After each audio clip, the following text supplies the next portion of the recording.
Carta de Paulo aos Hebreus, capítulo 1. Antigamente, por meio dos profetas, Deus falou muitas vezes e de muitas maneiras aos nossos antepassados. Mas nestes últimos tempos, Ele nos falou por meio do seu Filho. Foi Ele quem Deus escolheu para possuir todas as coisas, e foi por meio dele que Deus criou o universo. O Filho brilha com o brilho da glória de Deus e é a perfeita semelhança do próprio Deus. Ele sustenta o universo com a sua palavra poderosa. E depois de ter purificado os seres humanos dos seus pecados, sentou-se no céu, do lado direito de Deus, o Todo-Poderoso. Assim Deus fez com que o Filho fosse superior aos anjos e lhe deu um nome que é superior ao nome deles. Pois Deus nunca disse a nenhum dos seus anjos: "Você é o meu filho, hoje eu me tornei o seu pai." E também não disse a respeito de nenhum anjo: "Eu serei o pai dele, e ele será o meu filho." Porém, quando Deus enviou ao mundo seu primeiro filho, ele disse: "Que todos os anjos de Deus o adorem." A respeito dos anjos, Deus disse: "Deus faz com que os seus anjos se tornem ventos, e os seus servidores chamas de fogo." Mas a respeito do Filho, ele disse: "O teu reino, ó Deus, vai durar para todo sempre. Tu governarás o teu povo com justiça. Tu amas o bem e odeias o mal. Foi por isso que Deus, o teu Deus, te escolheu e te deu a alegria de receber uma honra muito maior do que a dos teus companheiros." E as Escrituras também dizem: "Tu, Senhor, no começo criaste a terra, e com as tuas próprias mãos fizeste os céus. A terra e o céu vão acabar, mas tu viverás para sempre. Eles ficarão velhos como roupa. Tu os dobrarás como se dobra um casaco, e serão trocados como se troca de roupa. Mas tu és sempre o mesmo, e a tua vida não tem fim." Deus nunca disse a nenhum dos seus anjos: "Sente-se do meu lado direito, até que eu ponha os seus inimigos como estrado debaixo dos seus pés." Então, o que são os anjos? Todos eles são espíritos que servem a Deus, os quais ele envia para ajudar os que vão receber a salvação.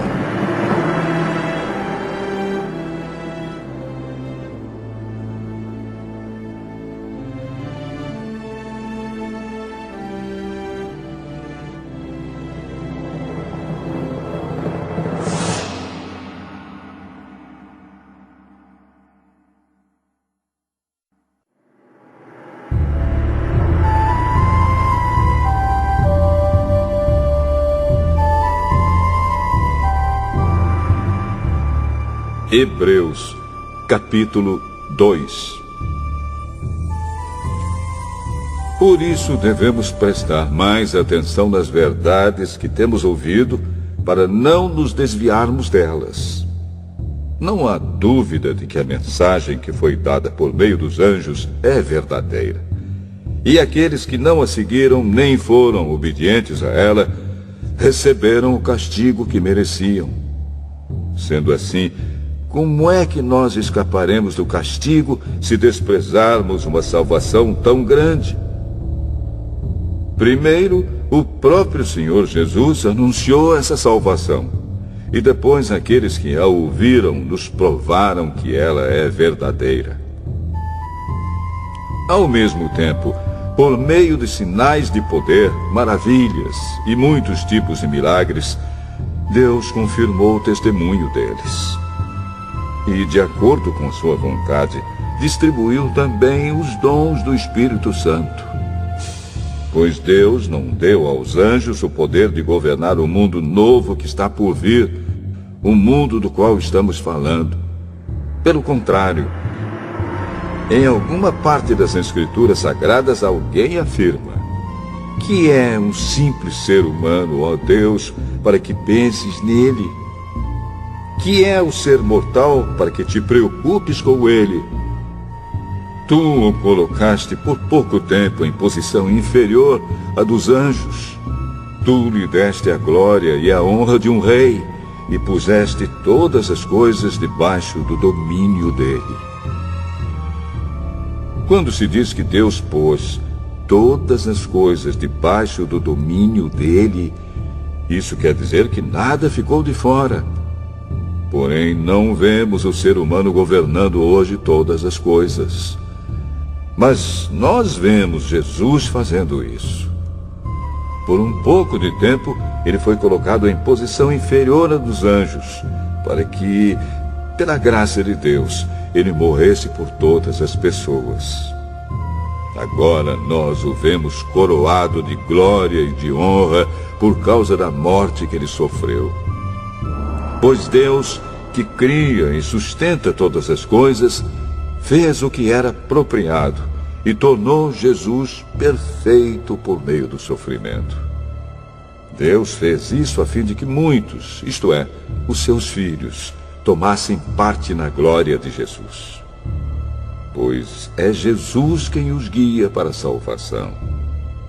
Jesus purifica as pessoas dos seus pecados, e todos, tanto ele como os que são purificados, têm o mesmo Pai.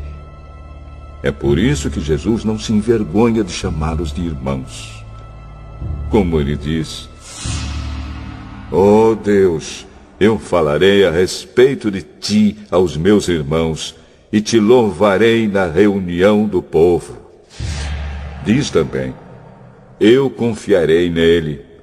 E diz ainda: aqui estou eu com os filhos que Deus me deu. Os filhos, como ele os chama, são pessoas de carne e sangue. E por isso o próprio Jesus se tornou igual a eles, tomando parte na natureza humana deles. Ele fez isso para que, por meio da sua morte, pudesse destruir o diabo, que tem poder sobre a morte. E também para libertar os que foram escravos toda a sua vida por causa do medo da morte. É claro que ele não veio para ajudar os anjos. Em vez disso, como dizem as Escrituras, ele ajuda os descendentes de Abraão. Isso quer dizer que foi preciso que Jesus se tornasse em tudo igual aos seus irmãos, a fim de ser o grande sacerdote deles, bondoso e fiel no seu serviço a Deus, para que os pecados do povo fossem perdoados. E agora Jesus pode ajudar os que são tentados, pois ele mesmo foi tentado e sofreu.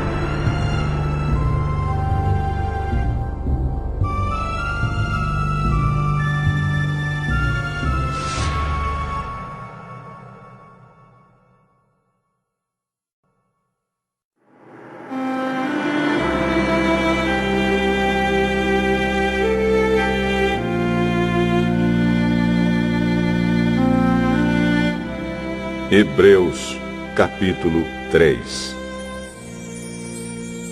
Meus irmãos na fé, vocês que também foram chamados por Deus, olhem para Jesus, que Deus enviou para ser o grande sacerdote da fé que professamos. Pois ele foi fiel a Deus, que o escolheu para esse serviço, assim como Moisés foi fiel no seu trabalho em toda a casa de Deus. Assim como a pessoa que constrói uma casa é mais importante do que a casa, assim também Jesus é mais importante do que Moisés. Uma casa tem de ser construída por alguém, mas Deus é o construtor de tudo o que existe. E Moisés foi um servo fiel no seu trabalho na casa de Deus e falou das coisas que Deus ia dizer no futuro. Mas Cristo é fiel como filho que dirige a casa de Deus. E nós seremos a sua casa se conservarmos a nossa coragem e a nossa confiança naquilo que esperamos. Por isso, como diz o Espírito Santo, se hoje vocês ouvirem a voz de Deus, não sejam teimosos como foram os seus antepassados, quando se revoltaram contra ele no dia em que eles o puseram à prova no deserto. Ali os antepassados de vocês me desafiaram e me puseram à prova, embora eles tivessem visto o que eu fiz durante 40 anos. Por isso fiquei irritado com aquela gente e disse: eles são gente de coração perverso e não querem obedecer aos meus mandamentos. Eu fiquei irado e fiz este juramento: eles nunca entrarão na terra prometida, onde eu lhes teria dado descanso. Meus irmãos, cuidado para que nenhum de vocês tenha um coração tão mau e descrente que o leve a se afastar do Deus vivo. Pelo contrário, enquanto esse hoje de que falam as Escrituras Sagradas se aplicar a nós, animem uns aos outros, a fim de que nenhum de vocês se deixe enganar pelo pecado, nem endureça o seu coração. Pois seremos companheiros de Cristo se continuarmos firmes até o fim na confiança que temos tido desde o princípio. É isso que as Escrituras Sagradas dizem. Se hoje vocês ouvirem a voz de Deus, não sejam teimosos como foram os seus antepassados quando se revoltaram contra ele. Quem foi que ouviu a voz de Deus e se revoltou contra ele? Foram todos os que Moisés tirou do Egito. Com quem foi que Deus se irritou durante 40 anos? Foi com os que pecaram e caíram mortos no deserto. E de quem é que Deus estava falando quando fez este juramento? Eles nunca entrarão na terra prometida, onde eu lhes teria dado descanso. Ele estava falando das pessoas que se revoltaram. Portanto, vemos que elas não puderam entrar na terra prometida porque não tiveram fé.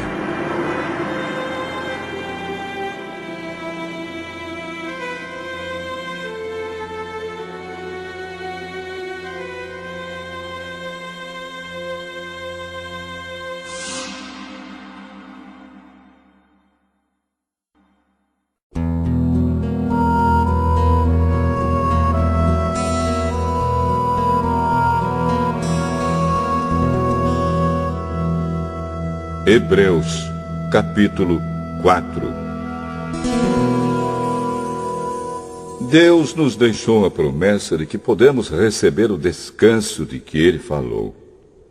Portanto, tenhamos muito cuidado para que Deus não julgue que algum de vocês tenha falhado, deixando assim de receber esse descanso. Pois, assim como aquelas pessoas ouviram, também nós ouvimos a boa notícia.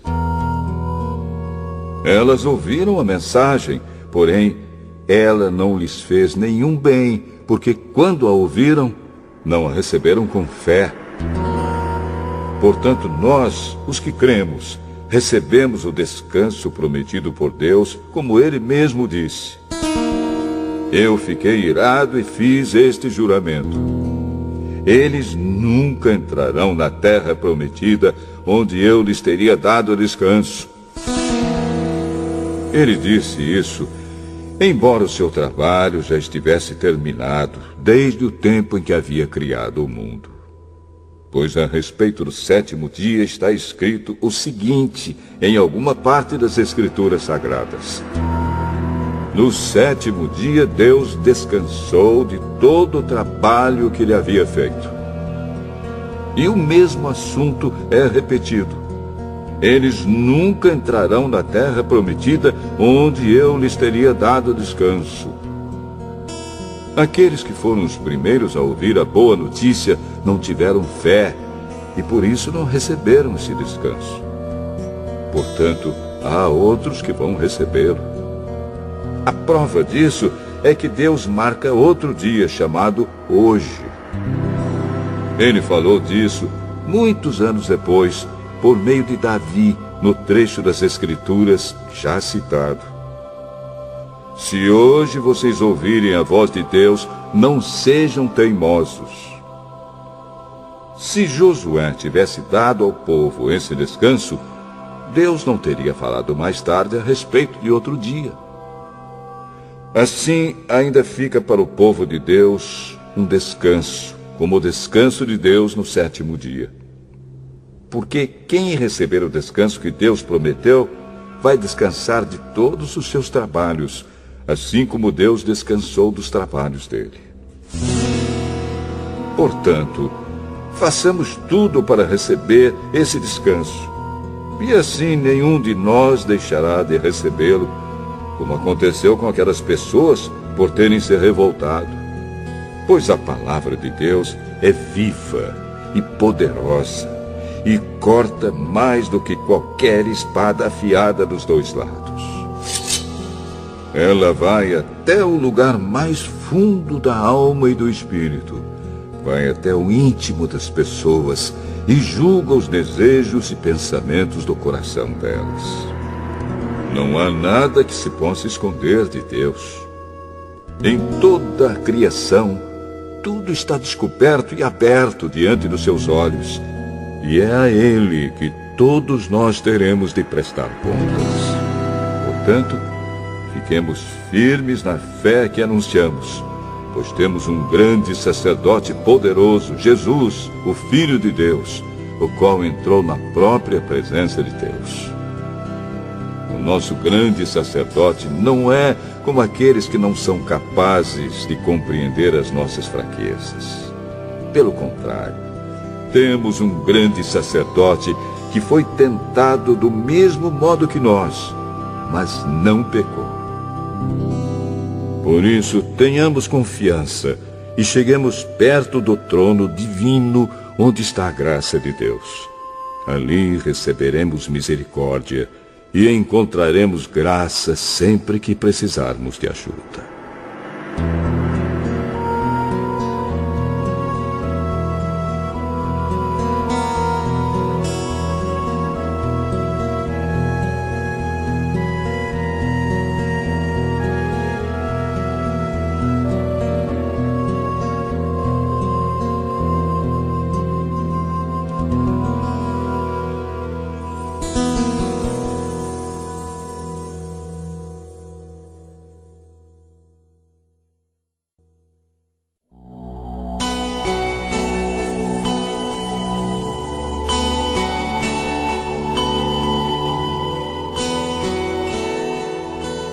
Hebreus, capítulo 5.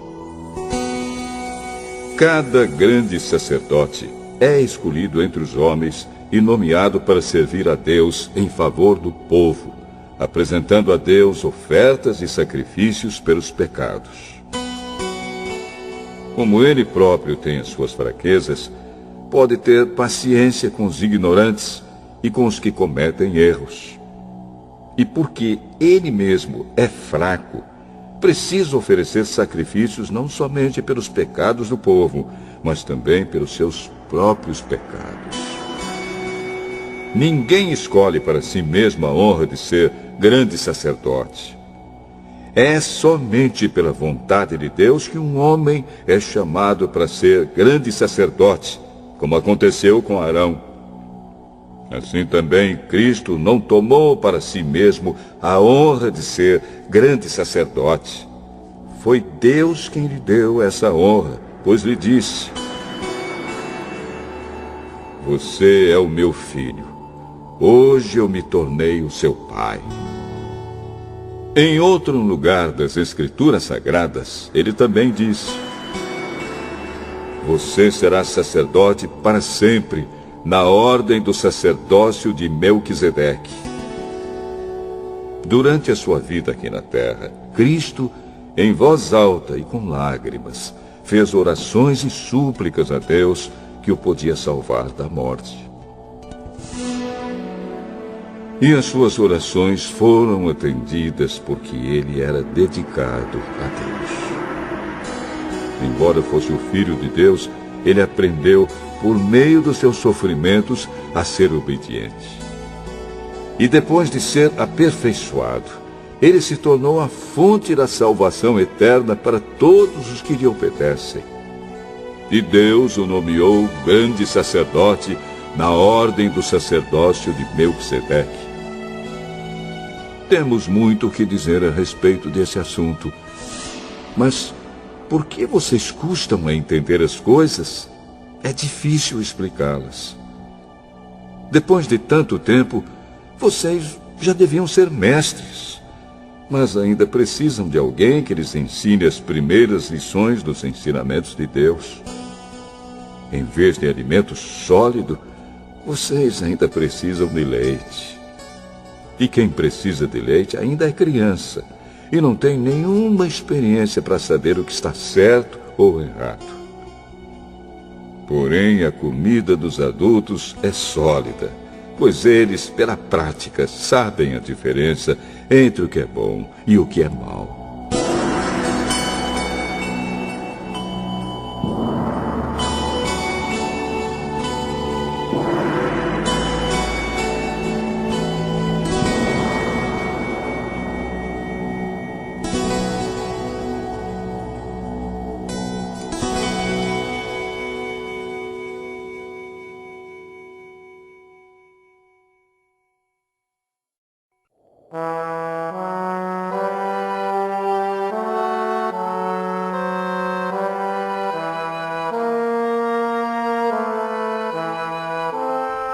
Hebreus, capítulo 6.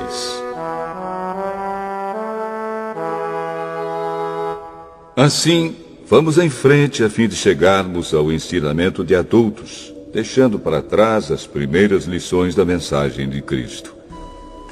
Nós não vamos colocar de novo as bases dessa mensagem, isto é, a necessidade de abandonar uma vida inútil e de crer em Deus. O ensinamento a respeito dos batismos e da cerimônia de pôr as mãos sobre os cristãos, e a ressurreição dos mortos e o julgamento eterno. Vamos em frente. E se Deus quiser, é isso que faremos. Como é que as pessoas que abandonaram a fé podem se arrepender de novo? Elas já estavam na luz de Deus.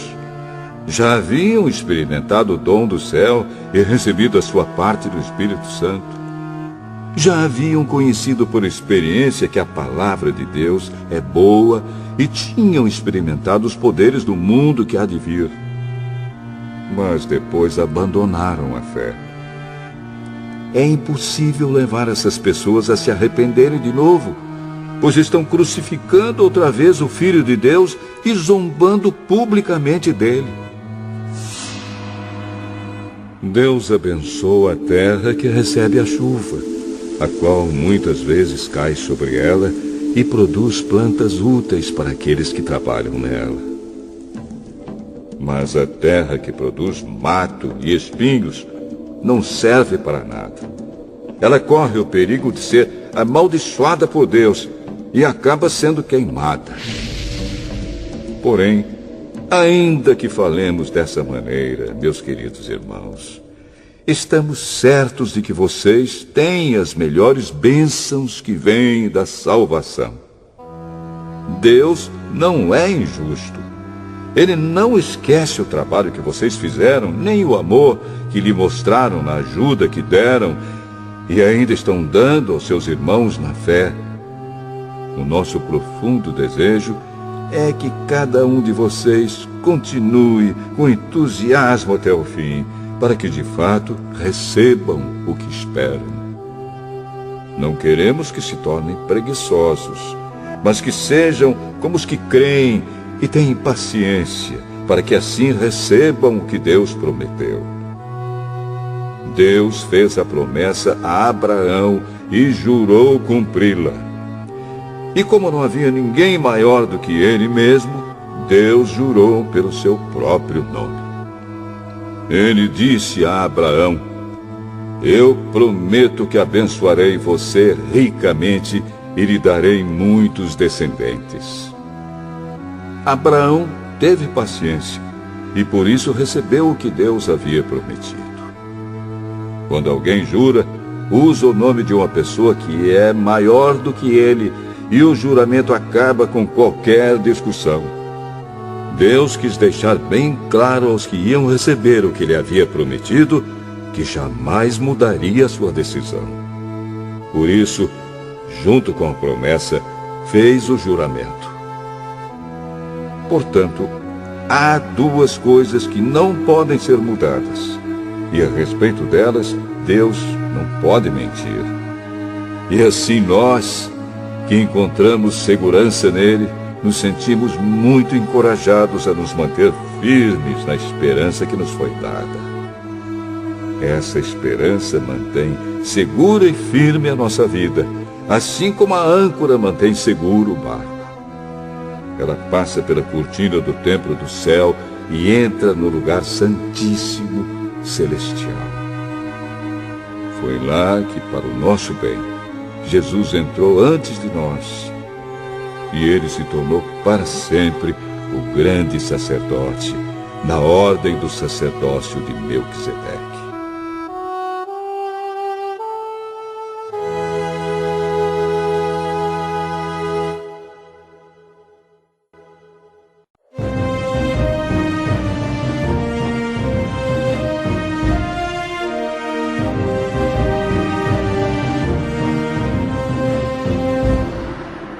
Hebreus, capítulo 7. Esse Melquisedeque era rei da cidade de Salém e sacerdote do Deus Altíssimo. Quando Abraão estava voltando da batalha em que matou os reis, Melquisedeque foi ao encontro dele e o abençoou. Abraão lhe deu a 10ª parte de tudo que ele havia tomado dos inimigos na batalha. O nome de Melquisedeque quer dizer, primeiramente, Rei da Justiça. E porque ele era rei de Salém, o seu nome também quer dizer Rei da Paz. Não se conhece o pai, nem a mãe, nem qualquer antepassado de Melquisedeque. E também não se sabe nada sobre o seu nascimento ou sobre a sua morte. Por ser como filho de Deus, ele continua sacerdote para sempre. Vejam como Melquisedeque era grande. Abraão, o patriarca, lhe deu a 10ª parte de tudo que havia tomado dos inimigos na batalha. Conforme a lei de Moisés, os sacerdotes, que são descendentes de Levi, têm a obrigação de receber do povo a 10ª parte de tudo. Eles recebem dos seus próprios patrícios, embora estes também sejam descendentes de Abraão.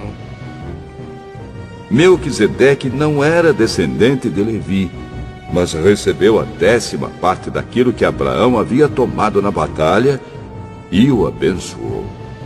Sim, abençoou o próprio Abraão, que havia recebido as promessas de Deus. Não há dúvida de que aquele que abençoa é mais importante do que aquele que é abençoado. No caso dos sacerdotes, a 10ª parte é recebida por homens que um dia vão morrer. Mas, no caso de Melquisedeque, como dizem as Escrituras Sagradas, a 10ª parte foi recebida por alguém que continua vivo. Portanto, quando Abraão pagou a 10ª parte, Levi, cujos descendentes recebem a 10ª parte, também pagou. Pois Levi não tinha nascido, e por assim dizer, ainda estava no corpo do seu antepassado Abraão, quando este se encontrou com Melquisedeque. A lei que o povo de Israel recebeu se baseava no sacerdócio dos levitas. Ora, se o trabalho dos sacerdotes levitas tivesse sido perfeito, não haveria necessidade de aparecer outro tipo de sacerdote da ordem do sacerdócio de Melquisedeque e não da ordem de Arão. Pois quando se muda o sacerdócio, a lei também precisa ser mudada. E o nosso Senhor Jesus, a respeito de quem são ditas essas coisas, pertencia a outra tribo.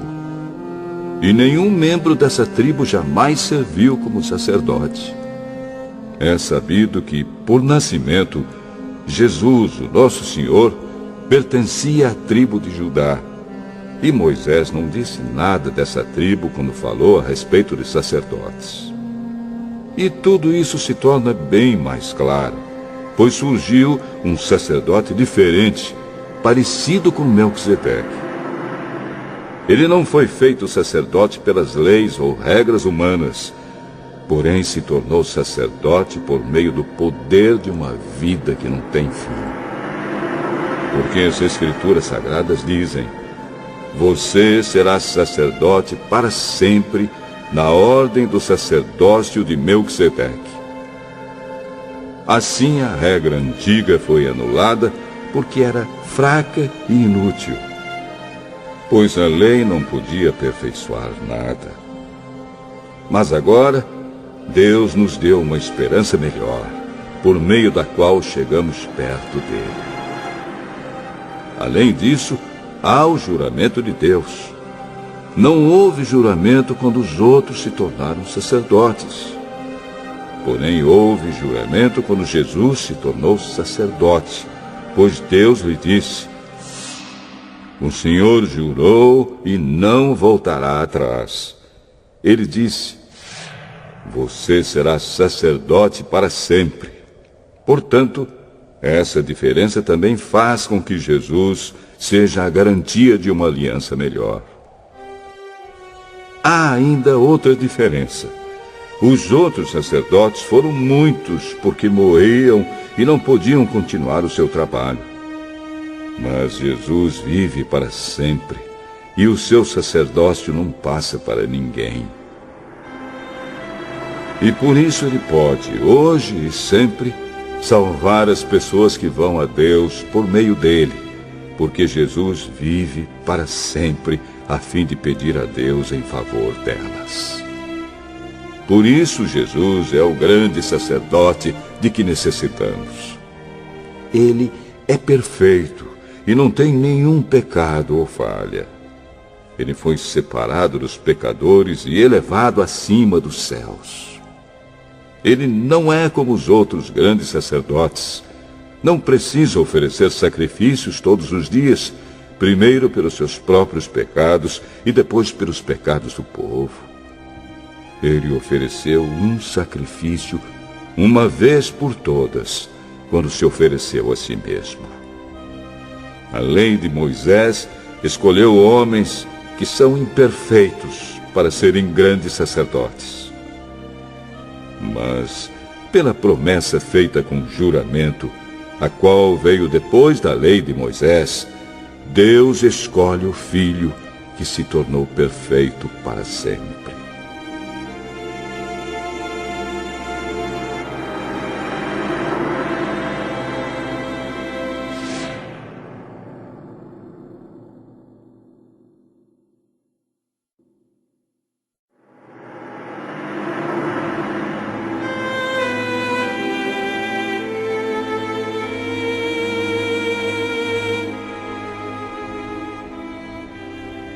Hebreus, capítulo 8. A coisa mais importante de tudo o que estamos dizendo tem a ver com o sacerdote que nós temos. Ele é o grande sacerdote que está sentado no céu, do lado direito do trono de Deus, o Todo-Poderoso. Ele faz o seu serviço no lugar santíssimo, na verdadeira tenda, que foi armada pelo Senhor e não por seres humanos. Todo grande sacerdote é escolhido para apresentar a Deus as ofertas e os sacrifícios de animais. E por isso é necessário que o nosso grande sacerdote tenha também alguma coisa para oferecer. Se ele estivesse na terra, não seria sacerdote, pois existem sacerdotes que apresentam as ofertas de acordo com a lei de Moisés. O trabalho que esses sacerdotes fazem é, de fato, somente uma cópia e uma sombra do que está no céu. Foi isso que aconteceu quando Deus falou com Moisés. Quando Moisés estava para construir a tenda, Deus disse: tenha cuidado para fazer tudo de acordo com o modelo que eu lhe mostrei no monte. Mas, de fato, Jesus foi encarregado de um serviço sacerdotal que é superior ao dos sacerdotes. Pois a aliança que ele conseguiu é melhor, porque ela se baseia em promessas de coisas melhores. Pois, se a primeira aliança tivesse sido perfeita, não seria necessária uma nova aliança. Mas Deus vê que o seu povo é culpado e diz: está chegando o tempo, diz o Senhor, em que farei uma nova aliança com o povo de Israel e com o povo de Judá. Essa aliança não será como aquela que eu fiz com os antepassados deles, no dia em que os peguei pela mão e os tirei da terra do Egito. Não foram fiéis à aliança que fiz com eles, e por isso, diz o Senhor, eu os desprezei. Quando esse tempo chegar, diz o Senhor, farei com o povo de Israel esta aliança. Eu porei as minhas leis na mente deles, e no coração deles as escreverei. Eu serei o Deus deles, e eles serão o meu povo. Ninguém vai precisar ensinar o seu patrício nem o seu parente, dizendo: procure conhecer o Senhor, porque todos me conhecerão, tanto as pessoas mais humildes como as mais importantes. Pois eu perdoarei os seus pecados e nunca mais lembrarei das suas maldades. E, quando Deus fala da nova aliança, é porque ele já tornou velha a primeira. E o que está ficando velho e gasto vai desaparecer logo.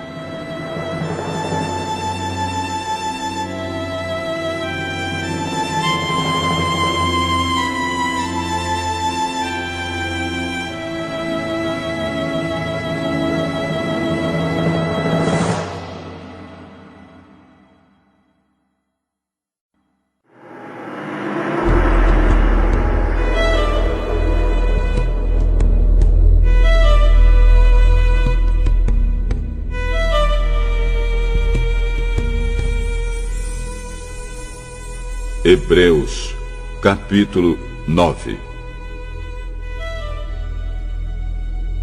A primeira aliança tinha leis sobre a adoração e tinha também um santuário construído por seres humanos onde se adorava a Deus. Foi armada uma tenda dividida em duas partes. Na parte da frente, chamada Lugar Santo, ficavam o candelabro e a mesa com os pães oferecidos a Deus. Atrás da segunda cortina ficava a parte que era chamada de Lugar Santíssimo. Ali estava colocado o altar de ouro, onde era queimado o incenso, e também estava colocada a arca da aliança, toda coberta de ouro. Dentro da arca estavam a vasilha de ouro com o maná, o bastão de Arão, do qual tinham saído brotos, e as duas placas de pedra com os mandamentos escritos nelas. Em cima da arca, representando a presença divina, estavam os querubins, com as suas asas abertas sobre o lugar onde os pecados eram perdoados. Mas agora não é o momento de explicar os detalhes dessas coisas. Depois de tudo isso ter sido preparado, os sacerdotes entram todos os dias na parte da frente da tenda, que é o lugar santo, para cumprir os seus deveres religiosos. Mas somente o grande sacerdote entra na parte de trás, que é o lugar santíssimo, e isso apenas uma vez por ano. Ele oferece a Deus o sangue de animais em favor de si mesmo e também pelos pecados que o povo cometeu sem saber que estava pecando. Por meio disso tudo, o Espírito Santo nos ensina de modo bem claro que a entrada para o lugar santíssimo ainda não foi aberta enquanto a parte da frente, que é o lugar santo, continuar sendo usada. Isso é um símbolo para hoje. Quer dizer que as ofertas e os sacrifícios de animais oferecidos a Deus não tornam perfeito o coração das pessoas que o adoram. Essas ofertas e sacrifícios têm a ver somente com comida, com bebida e com várias cerimônias de purificação. São regras externas que têm valor somente até que Deus renove todas as coisas. Mas Cristo veio como o grande sacerdote das coisas boas que já estão aqui. A tenda em que ele serve é melhor e mais perfeita e não foi construída por seres humanos, isto é, não é deste mundo. Quando Cristo veio e entrou uma vez por todas no lugar santíssimo, ele não levou consigo sangue de bodes ou de bezerros para oferecer como sacrifício. Pelo contrário, ele ofereceu o seu próprio sangue e conseguiu para nós a salvação eterna. O sangue de bodes e de touros e as cinzas da bezerra queimada são espalhados sobre as pessoas impuras e elas ficam purificadas por fora. Se isso é assim, imagine então quanto maior ainda é o poder do sangue de Cristo. Por meio do Espírito Eterno, ele se ofereceu a si mesmo a Deus como sacrifício sem defeito. E o seu sangue nos purifica por dentro, tirando as nossas culpas. Assim podemos servir ao Deus vivo, pois já não praticamos cerimônias que não valem nada. Portanto, é Cristo quem consegue fazer uma nova aliança, para que os que foram chamados por Deus possam receber as bênçãos eternas que o próprio Deus prometeu. Isso pode ser feito porque houve uma morte que livrou as pessoas dos pecados que praticaram enquanto a primeira aliança estava em vigor. Onde há um testamento, é necessário provar que a pessoa que o fez já morreu. Pois o testamento não vale nada enquanto estiver vivo quem o fez. Só depois da morte dessa pessoa é que o testamento tem valor. É por isso que a primeira aliança entrou em vigor somente com o uso do sangue de animais.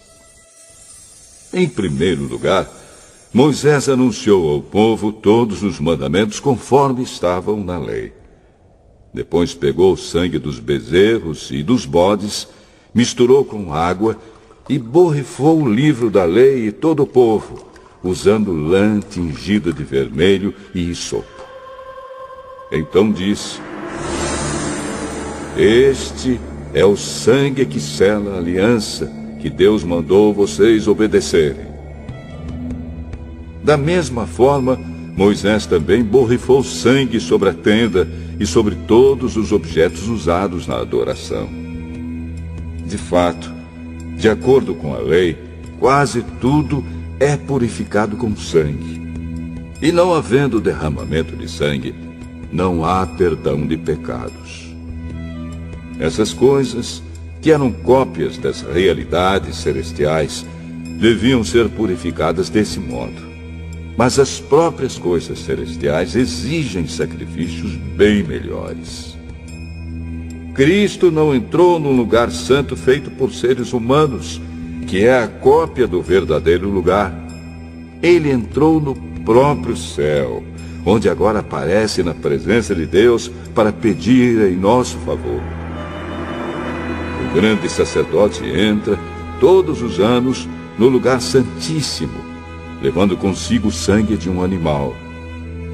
Porém, Cristo não entrou para se oferecer muitas vezes. Se fosse assim, ele teria de sofrer muitas vezes desde a criação do mundo. Pelo contrário, uma vez por todas ele apareceu agora, quando os tempos estão chegando ao fim, para tirar os pecados por meio do sacrifício de si mesmo. Cada pessoa tem de morrer uma vez só e depois ser julgada por Deus. Assim também Cristo foi oferecido uma só vez em sacrifício, para tirar os pecados de muitas pessoas. Depois ele aparecerá pela segunda vez, não para tirar pecados, mas para salvar as pessoas que estão esperando por ele.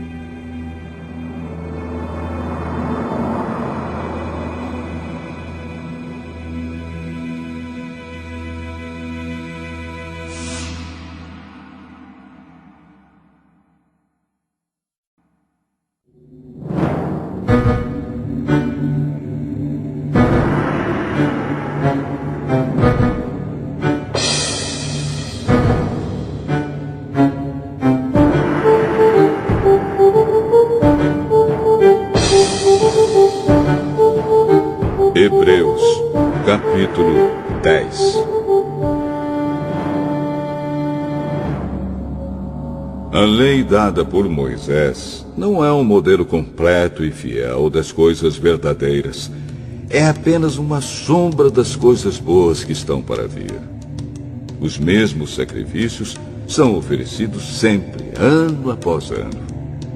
Portanto, como pode a lei, por meio desses sacrifícios, aperfeiçoar as pessoas que chegam perto de Deus? Se as pessoas que adoram a Deus tivessem sido purificadas dos seus pecados, não se sentiriam mais culpadas de nenhum pecado, e todos os sacrifícios terminariam. Em vez disso, esses sacrifícios, realizados ano após ano, servem para fazer com que as pessoas lembrem dos seus pecados. Pois o sangue de touros e de bodes não pode, de modo nenhum, tirar os pecados de ninguém. Por isso, Cristo, ao entrar no mundo, disse: Tu, ó Deus, não queres animais oferecidos em sacrifícios, nem ofertas de cereais, mas preparaste um corpo para mim. Não te agradam as ofertas de animais queimados inteiros no altar, nem os sacrifícios oferecidos para tirar pecados. Então eu disse: Estou aqui, ó Deus. Venho fazer a tua vontade, assim como está escrito a meu respeito no livro da lei. Primeiro ele disse: Tu não queres sacrifícios ou ofertas de animais, e não te agradam as ofertas dos animais queimados inteiros no altar, nem os sacrifícios oferecidos para tirar pecados. Ele disse isso embora todos os sacrifícios sejam oferecidos de acordo com a lei. Depois ele disse: Estou aqui, ó Deus, para fazer a tua vontade. Assim Deus acabou com todos os antigos sacrifícios e pôs no lugar deles o sacrifício de Cristo. E porque Jesus Cristo fez o que Deus quis, nós somos purificados do pecado pela oferta que ele fez, uma vez por todas, do seu próprio corpo. Todo sacerdote judeu cumpre todos os dias os seus deveres religiosos e oferece muitas vezes os mesmos sacrifícios, mas estes nunca poderão tirar pecados. Porém, Jesus Cristo ofereceu só um sacrifício para tirar pecados, uma oferta que vale para sempre, e depois sentou-se do lado direito de Deus. Ali, Jesus está esperando até que Deus ponha os seus inimigos como estrado debaixo dos pés dele. Assim, com um sacrifício só, ele aperfeiçoou para sempre os que são purificados do pecado. E o Espírito Santo também nos dá o seu testemunho sobre isso. Primeiro ele diz: Quando esse tempo chegar, diz o Senhor, eu farei com o povo de Israel esta aliança. Porei as minhas leis no coração deles, e na mente deles as escreverei. Depois ele diz, não lembrarei mais dos seus pecados nem das suas maldades.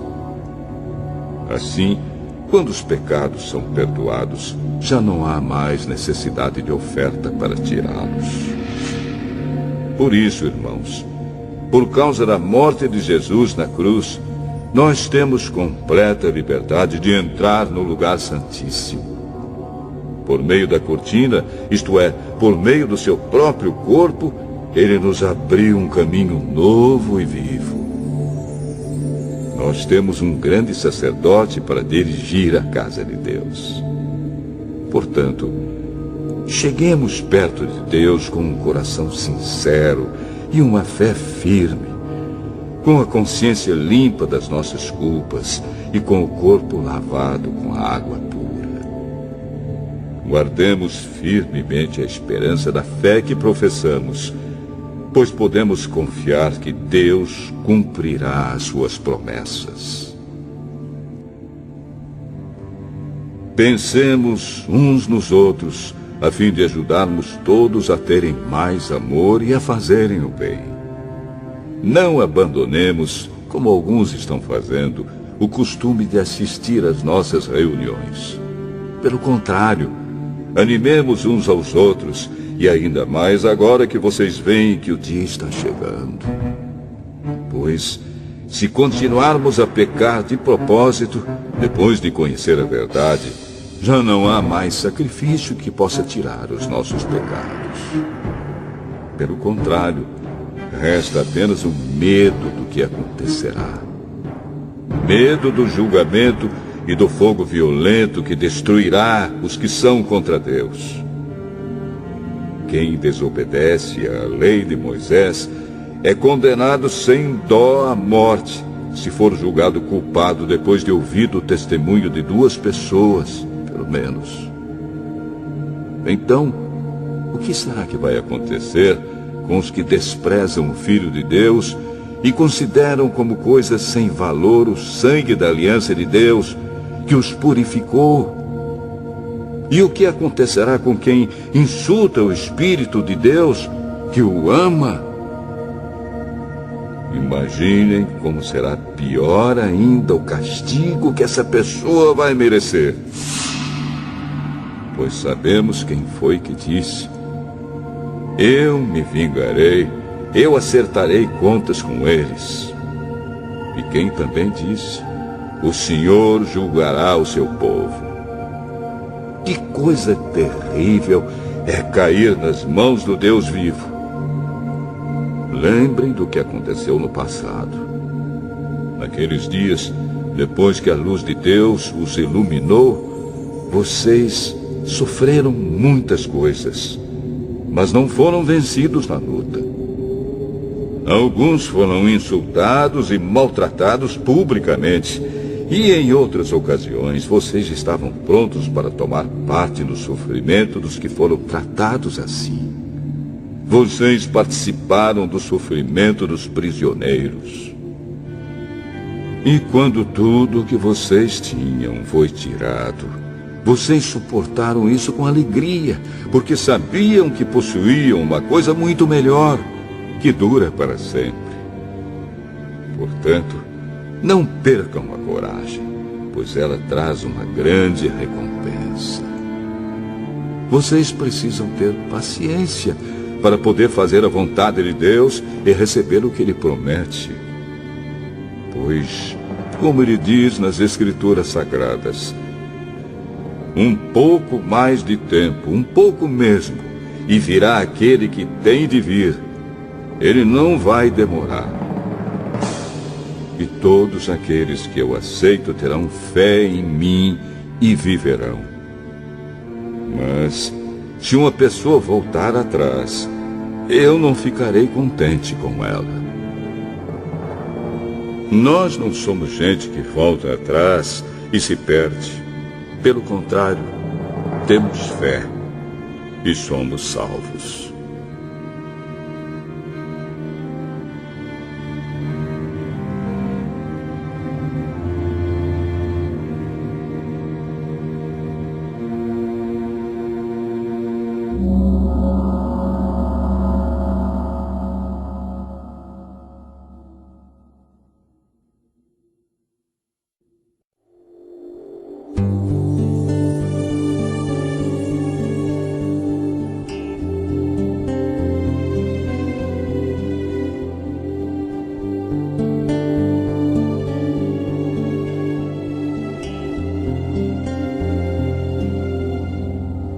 Hebreus, capítulo 11.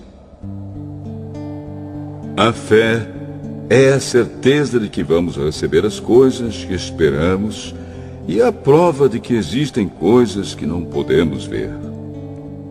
Foi pela fé que as pessoas do passado conseguiram a aprovação de Deus. É pela fé que entendemos que o universo foi criado pela palavra de Deus e que aquilo que pode ser visto foi feito daquilo que não se vê. Foi pela fé que Abel ofereceu a Deus um sacrifício melhor do que o de Caim. Pela fé, ele conseguiu a aprovação de Deus como homem correto, tendo o próprio Deus aprovado as suas ofertas. Por meio da sua fé, Abel, mesmo depois de morto, ainda fala. Foi pela fé que Enoque escapou da morte. Ele foi levado para Deus e ninguém o encontrou, porque Deus mesmo o havia levado. As Escrituras Sagradas dizem que antes disso ele já havia agradado a Deus.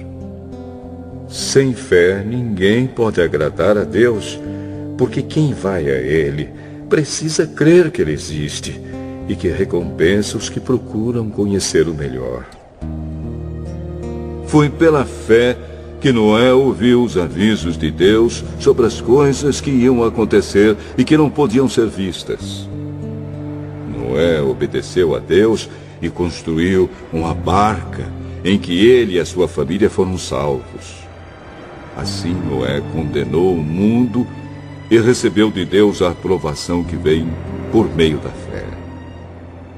Foi pela fé que Abraão, ao ser chamado por Deus, obedeceu e saiu para uma terra que Deus lhe prometeu dar. Ele deixou o seu próprio país sem saber para onde ia. Pela fé, ele morou como estrangeiro na terra que Deus lhe havia prometido. Viveu em barracas com Isaque e Jacó, que também receberam a mesma promessa de Deus. Porque Abraão esperava a cidade que Deus planejou e construiu, a cidade que tem alicerces que não podem ser destruídos.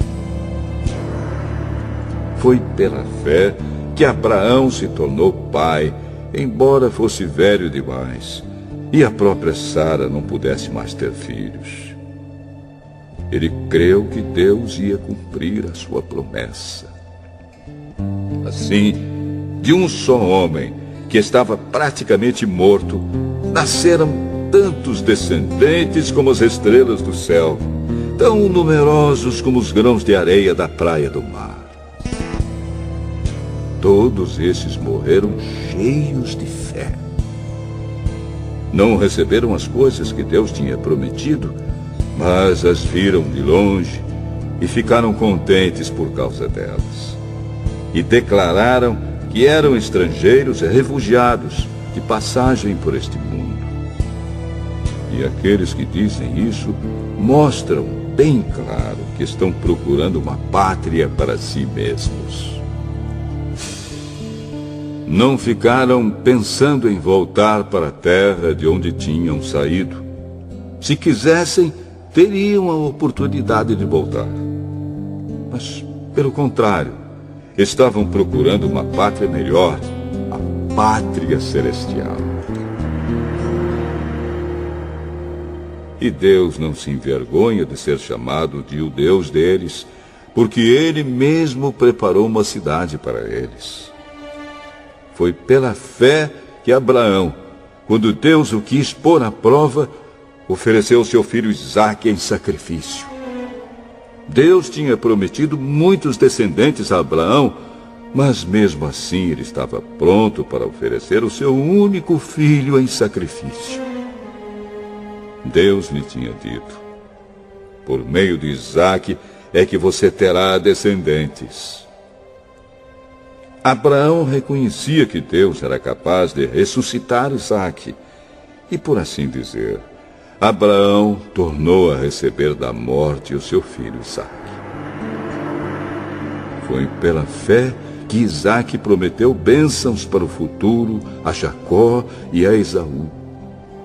Foi pela fé que Jacó, pouco antes de morrer, abençoou os filhos de José. Ele se apoiou na sua bengala e adorou a Deus. Foi pela fé que José, quando estava para morrer, falou da saída dos israelitas do Egito e deu ordens sobre o que deveria ser feito com seu corpo. Foi pela fé que os pais de Moisés, quando ele nasceu, o esconderam durante 3 meses. Eles viram que o menino era bonito e não tiveram medo de desobedecer a ordem do rei. Foi pela fé que Moisés, quando já era adulto, não quis ser chamado de filho da filha de Faraó. Ele preferiu sofrer com o povo de Deus, em vez de gozar, por pouco tempo, os prazeres do pecado. Ele achou que era muito melhor sofrer o desprezo por causa do Messias do que possuir todos os tesouros do Egito. É que ele tinha os olhos fixos na recompensa futura. Foi pela fé que Moisés saiu do Egito, sem ter medo da raiva do rei, e continuou firme, como se estivesse vendo o Deus invisível. Pela fé, Moisés começou o costume de celebrar a Páscoa e mandou marcar com sangue as portas das casas dos israelitas para que o anjo da morte não matasse os filhos mais velhos deles. Foi pela fé que os israelitas atravessaram o Mar Vermelho como se fosse terra seca. E quando os egípcios tentaram atravessar, o mar os engoliu. Foi pela fé que caíram as muralhas de Jericó, depois que os israelitas marcharam em volta delas durante 7 dias. Foi pela fé que Raabe, a prostituta, não morreu com os que tinham desobedecido a Deus, pois ela havia recebido bem os espiões israelitas. O que mais posso dizer? O tempo é pouco para falar de Gideão, de Baraque, de Sansão, de Jefté, de Davi, de Samuel e dos profetas. Pela fé, eles lutaram contra nações inteiras e venceram.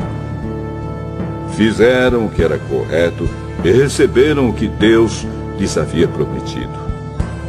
Fecharam a boca de leões, apagaram incêndios terríveis e escaparam de serem mortos à espada. Eram fracos, mas se tornaram fortes. Foram poderosos na guerra e venceram exércitos estrangeiros. Pela fé, mulheres receberam de volta os seus mortos, que ressuscitaram. Outros foram torturados até a morte. Eles recusaram ser postos em liberdade a fim de ressuscitar para uma vida melhor. Alguns foram insultados e surrados, e outros acorrentados e jogados na cadeia. Outros foram mortos a pedradas, outros cerrados pelo meio, e outros mortos à espada. Andaram de um lado para outro vestidos de peles de ovelhas e de cabras, eram pobres, perseguidos e maltratados. Andaram como refugiados pelos desertos e montes, vivendo em cavernas e em buracos na terra. O mundo não era digno deles.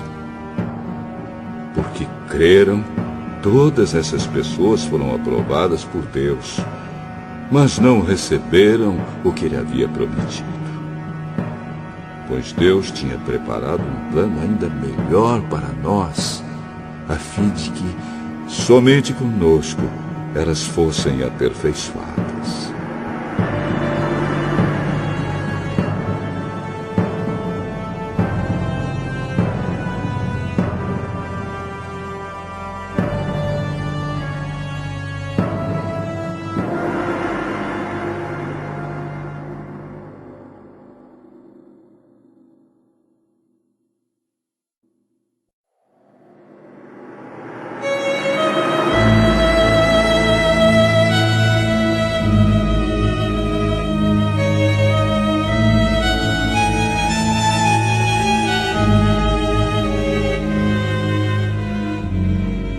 Hebreus, capítulo 12.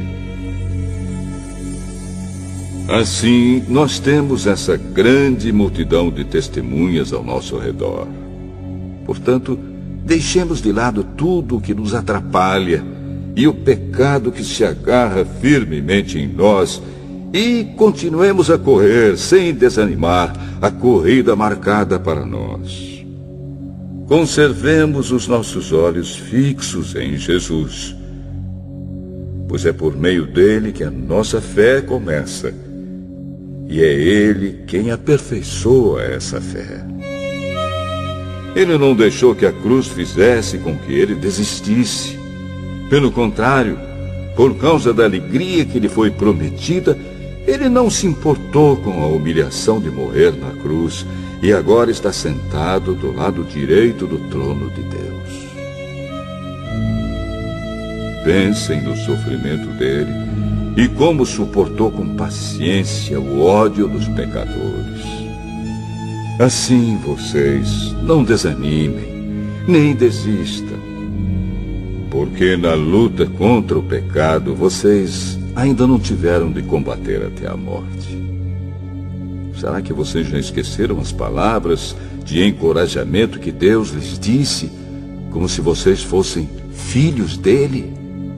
Pois ele disse: preste atenção, meu filho, quando o Senhor o castiga, e não se desanime quando ele o repreende.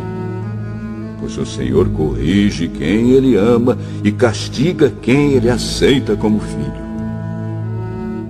Suportem o sofrimento com paciência, como se fosse um castigo dado por um pai, pois o sofrimento de vocês mostra que Deus os está tratando como seus filhos. Será que existe algum filho que nunca foi corrigido pelo pai? Se vocês não são corrigidos, como acontece com todos os filhos de Deus, então não são filhos de verdade, mas filhos ilegítimos. No caso dos nossos pais humanos, eles nos corrigiam e nós os respeitávamos. Então devemos obedecer muito mais ainda ao nosso Pai Celestial, e assim viveremos. Os nossos pais humanos nos corrigiam durante pouco tempo, pois achavam que isso era certo. Mas Deus nos corrige para o nosso próprio bem, para que participemos da sua santidade. Quando somos corrigidos, isso no momento nos parece motivo de tristeza e não de alegria. Porém, mais tarde, os que foram corrigidos recebem como recompensa uma vida correta e de paz. Portanto, levantem as suas mãos cansadas e fortaleçam os seus joelhos enfraquecidos. Andem por caminhos aplanados, para que o pé aleijado não manque, mas seja curado. Procurem ter paz com todos e se esforcem para viver uma vida completamente dedicada ao Senhor, pois sem isso ninguém o verá. Tomem cuidado para que ninguém abandone a graça de Deus.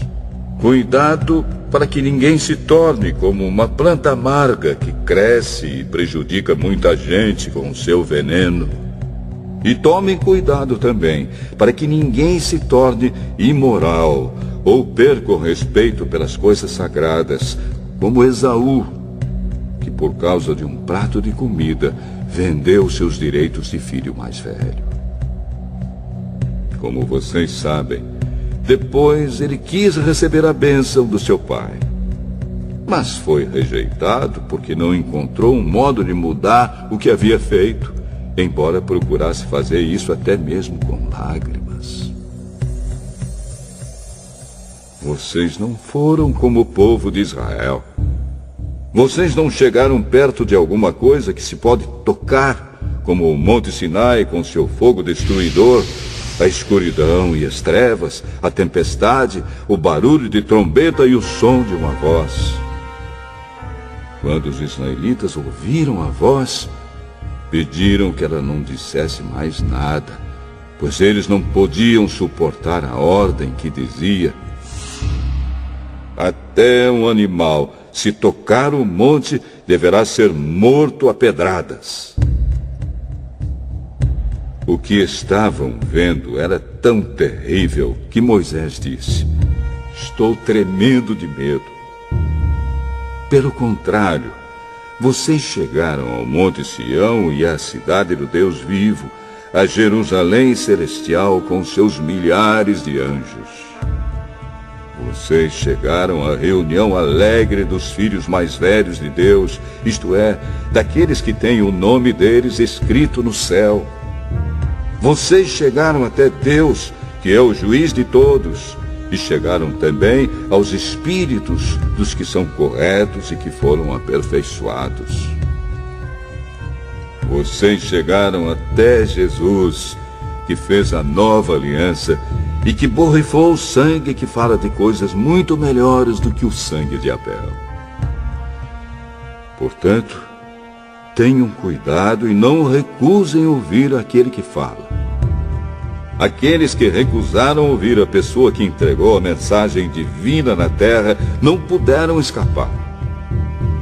Por isso, muito menos escaparemos nós se rejeitarmos aquele que lá do céu nos fala. Naquele tempo, a voz de Deus fez com que a terra estremecesse. Mas agora ele prometeu isto: mais uma vez farei com que trema não somente a terra, mas também o céu. As palavras "mais uma vez" mostram bem que as coisas criadas serão abaladas e mudadas, para que as que não podem ser abaladas continuem como estão. Por isso, sejamos agradecidos, pois já recebemos um reino que não pode ser abalado. Sejamos agradecidos e adoremos a Deus de um modo que o agrade, com respeito e temor. Porque, na verdade, o nosso Deus é um fogo destruidor.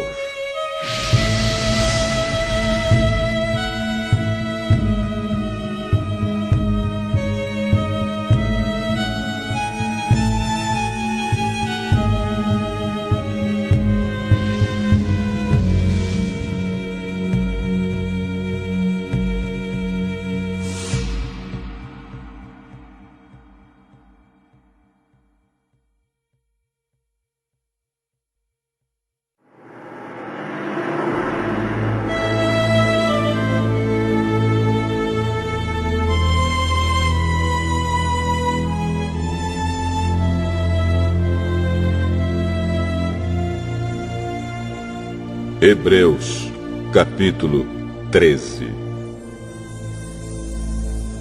Continuem a amar uns aos outros como irmãos em Cristo.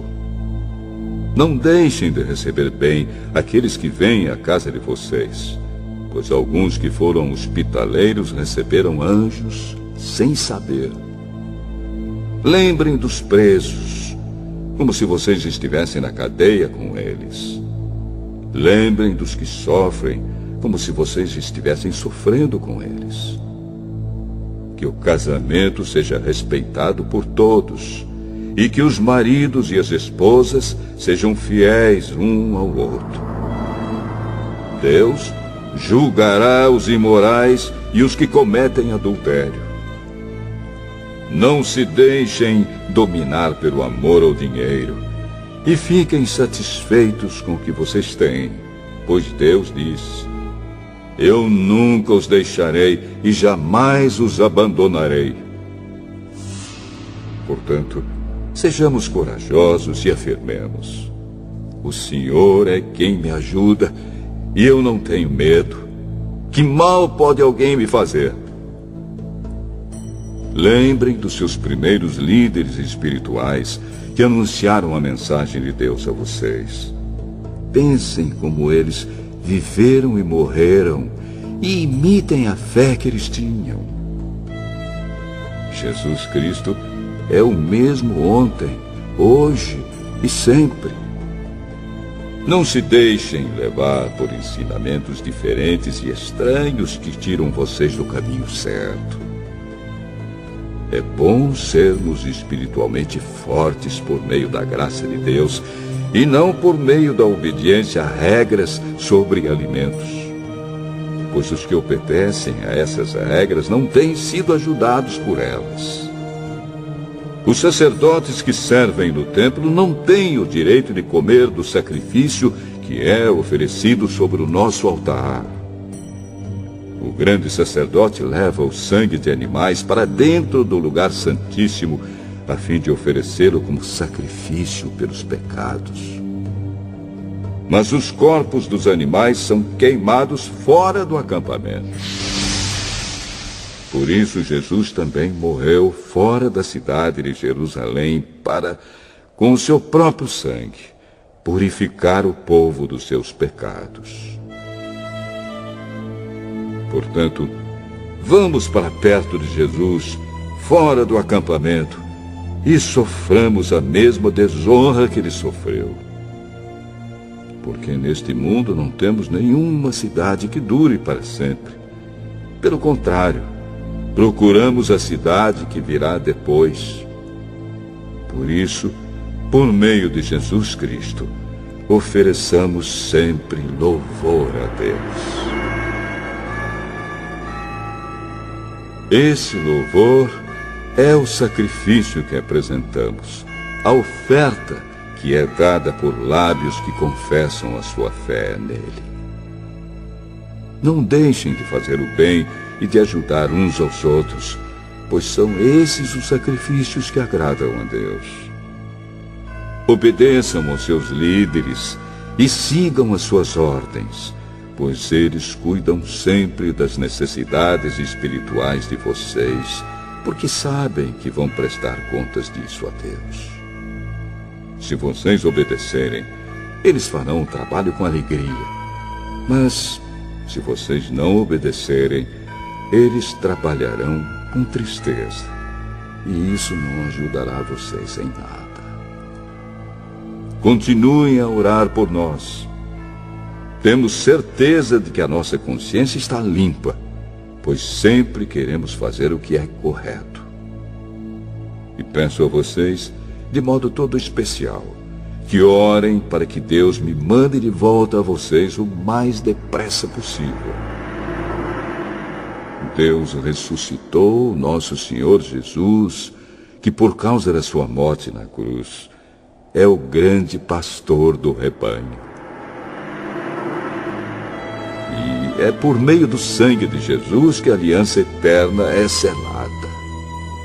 Que o Deus de paz lhes dê tudo de bom que vocês precisam para fazer a sua vontade. E que Ele, por meio de Jesus Cristo, faça em nós tudo o que lhe agrada. E a Cristo seja dada a glória para todos sempre. Amém. Meus irmãos, peço que escutem com paciência essas palavras de ânimo, pois esta carta que escrevi não é muito longa. Quero que saibam que o nosso irmão Timóteo já saiu da cadeia. Se ele vier logo, eu o levarei comigo quando for ver vocês. Saudações a todos os líderes da igreja daí e a todo o povo de Deus. Os irmãos da Itália também mandam saudações a vocês. Que a graça de Deus esteja com todos vocês.